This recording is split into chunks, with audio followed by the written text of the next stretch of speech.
бъде волята Твоя. Както на небето, така и на земята. Хляба наш насъщни.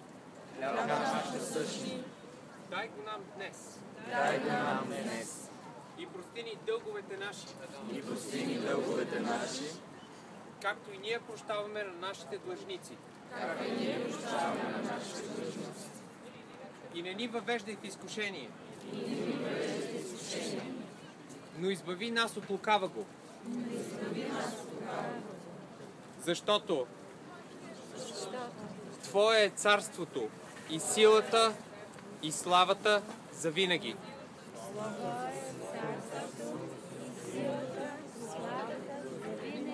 Амин.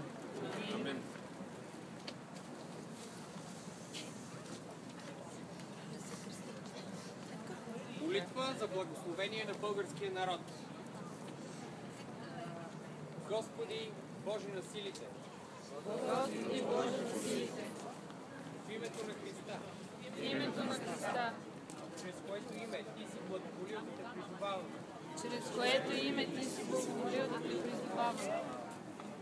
Ние, Твоите чада. Идем тази сутрин, падаме пред Твоите ръце.